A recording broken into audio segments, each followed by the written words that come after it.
ஜனநாயகன் ஒரு படம். அது ஹீரோ பெரிய ஹீரோ. அவர் சாதாரணமாக நடித்து ஹீரோவாக இருந்திருந்தால் இந்த குடும்பம் வந்திருக்காது. அவர் ஒரு அரசியல் கட்சி ஆரம்பித்து நான் தான் தமிழ்நாட்டின் முதல்வராக வருவேன் என்ன அடம் பிடிச்சார் பாருங்க. அதில் நிறுத்தினான். எடுத்த உடனே நான் முதலமைச்சர்னா 50-60 வருஷமாக கட்சி நடத்துகிறாங்களே அவங்கெல்லாம் என்னாவாங்க? அதில் யாருக்கோ ஒரு காழ்ப்புணர்ச்சி வந்துருச்சு. கூப்பிட்டு பார்த்தாங்க. இல்லை நான் தனிதான்ட்டார். தனிதானே, ஜனநாயகத்தை பார்த்துக்கிறேன். அது இந்திய ஜனநாயகம். நாளைக்கு அவர் சொல்லட்டும், நான் இந்த கட்சியோட அலைன்ஸ் போயிடுறேன் சொல்லட்டும். நாளில் அந்த சாயந்தரம் 1 ஹவரில் வீட்டுக்கு சர்டிஃபிகேட் போயிடும்.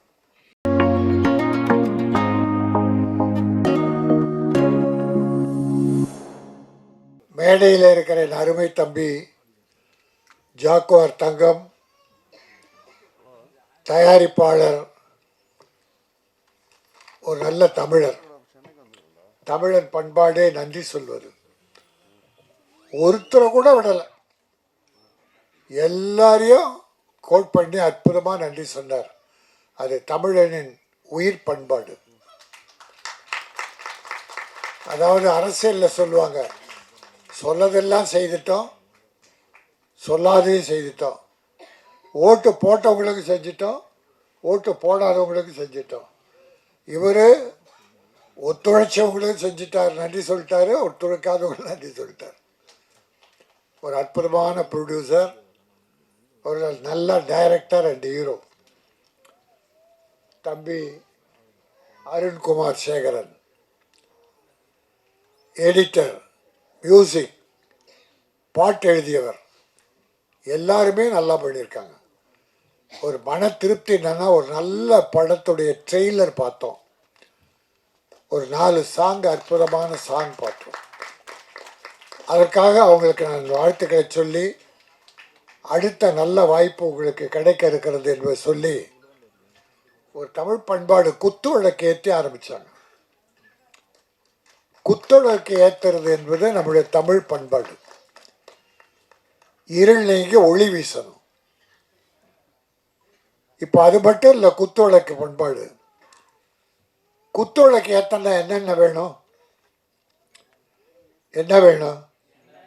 எண்ணெய், திரி, தீ. எண்ணெயை ஊற்றி திரியை வச்சு தீயை ஏற்றுறோம். அது ஒரு 10 முறை சொல்லி பாருங்கள். எண்ணெய் திரி தீ, எண்ணெய் திரி தீ, எண்ணெய் திருத்தி. கடவுளே, நான் இருளில் இருக்கிறேன், உனக்கு ஒளியேற்றுகிறேன், நீ என்னை திருத்தி என்னையும் வாழவை மக்களையும் வாழவை என்பதுதான் அது.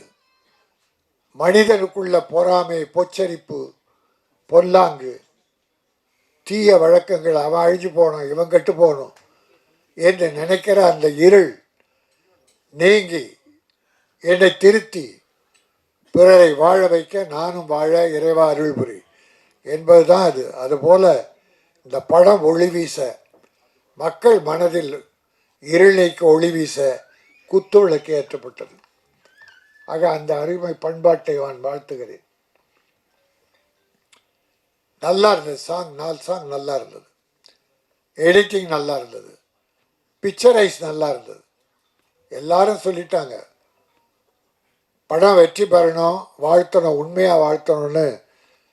கவிதா என்னை கடைசியாக விட்டாங்க.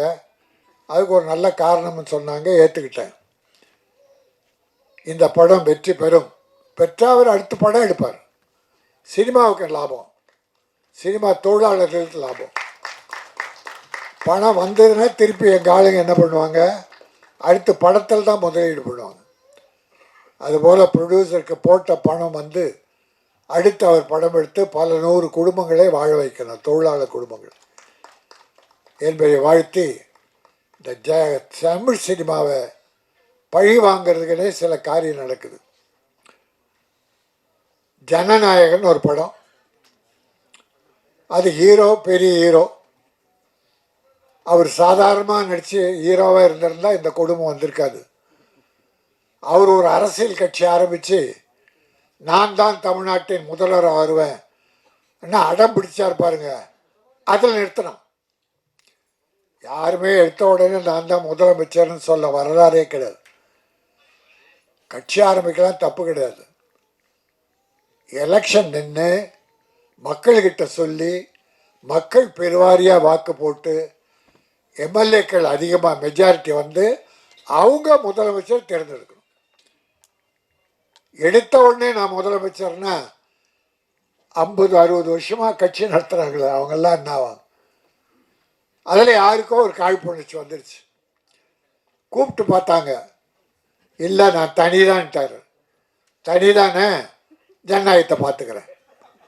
அது இந்திய ஜனநாயகம். அதாவதுங்க, ஒரு படம் முழுசாக எடுத்து யார் ஹீரோ எந்த கட்சியெல்லாம் நான் பேச வரல. தமிழ் சினிமா நிலை என்ன? ஒரு படம் எடுத்து முடிச்சாச்சு, அது 400 கோடியா 500 கோடியா தெரியாது. ஹீரோவுக்கு மட்டும் 250 கோடி, ஒரு 100 கோடியில் படம் 350 கோடி இருக்கும், அவ்வளோதான். ரைட். ஒரு முதலாளி ஒரு தயாரிப்பாளர் பண்ணான். இப்போ கஷ்டம் யாருக்கு? தயாரிப்பாளருக்கு. ஹீரோக்கள் படம் வரலன்னு வருத்தப்படலாம், ஆனால் பணம் வரலன்னு கஷ்டப்படுறாரா? பணம் வாங்கிட்டாரு, எப்போ கொடுத்துட்டாங்க, அதனால் அவர் கஷ்டம் இல்லை. ஆனால் பணம் போட்ட முதலாளி எங்கள் தயாரிப்பாளர் அவஸ்தைப்படுறார். இதில் என்ன நியாயம்னா நிச்சயம் நியாயமே இல்லை, பழிவாங்குதல் ஒண்டி தான். டிசம்பர் 19 படம் பார்த்துட்றாங்க, 22 சர்டிஃபிகேட் கொடுக்குறேன்ட்டான். கட்டெல்லாம் கொடுக்குறாங்க. 24 கட்டு கொடுத்தாச்சு. 24ஆம் தேதி சர்டிஃபிகேட் வரும்னு நம்பினா பதிலே இல்லை. சென்சார் போர்டு பதிலே சொல்ல. இவங்க மெயில் அனுப்புகிறாங்க, சர்டிஃபிகேட் அவன் இல்லை. அப்போ கோர்ட்டுக்கு போகிறாங்க. கோர்ட்டில் போனவுடனே லாக். 1 மாதம் மேலே ஆகுது, படம் வரல. அப்போது இவ்வளோ ஒரு ஒரு அரசியல் பழி வாங்குதல் என்பது, அவர் எங்கே போகிறார் என்ன? இப்போ பாருங்கள், நாளைக்கு அவர் சொல்லட்டும், நான் இந்த கட்சியோட அலைன்ஸ் போயிடுறேன் சொல்லட்டும். நாளை அந்த சாயந்தரம் 1 ஹவரில் வீட்டுக்கு சர்டிஃபிகேட் போயிடும். அப்போ 100க்கு 100 அரசியல் விளையாடுது. அது தவறு. சினிமா உலகை பழி வாங்காதீர்கள். அவருக்கு குரல் கொடுத்தாங்களா? யாரும் கொடுக்கல. ஏன்னா மற்றவங்களுக்கு கஷ்டம் வரும்போது அவர் யாருக்கும் குரல் கொடுக்கல, அவர் யாருக்கும் கொடுத்ததில்லை. அதனால் இப்போ எல்லாரும் அவரை விட்டாங்க. அதனால் அவருடைய தைரியத்தில் அவர் தான் இனி வெற்றி பெறணும், தயாரிப்பாளர் காப்பாற்றணும். ஆகவே நான் எந்த அரசானாலும், இது மத்திய அரசு தான் காரணம், மாநில அரசு மேலே சொல்கிற அர்த்தமே இல்லை. முதலமைச்சரே ஒரு ட்வீட் போட்டிருக்கார், இந்த மாதிரி பழி வாங்கக்கூடாது என்று அவர் எதிர்ப்பு தெரிவிச்சிருக்கார். ஆகவே இந்த எந்த அரசானாலும் இந்த ஜனநாயகத்தை விரைவில் விஷயத்தை முடித்து கோர்ட்டு மேட்டை முடித்து அந்த படம் ரிலீஸ் ஆகி ப்ரொடியூசர் காப்பாற்றப்பட வேண்டும். அதான் என் நோக்கம், வேறு நோக்கம்லாம் இல்லை. அடுத்து அவர் படம் தயாரித்து ஆயிரக்கணக்கான தொழிலாளருக்கு வேலை கொடுக்கணும். அந்த நோக்கத்தோடு தான் நான் சொல்லுகிறேன், ஜனநாயகம் படம் விரைவில் வெளியாக வேண்டும். உங்கள் அரசியலுக்காக சினிமாவை பழிவாங்காதீர்கள் என்று பொதுவாக சொல்லி, இந்த ப்ராமிஸ், சத்தியம், உண்மை, மெய், சத்தியமாக சொல்லுகிறேன், இந்த படம் வெற்றி பெற வாய்ப்பு இருக்கிறது. உண்மையாக சொல்லுகிறேன், இந்த பணம் திரும்பி வர வாய்ப்பு இருக்கிறது. நான் தயாரிப்பாளரும் கலைஞர்களையும் வாழ்த்தி இந்த படம் வெல்க என வாழ்த்து விடைபெறுகிறேன். நன்றி, வணக்கம்.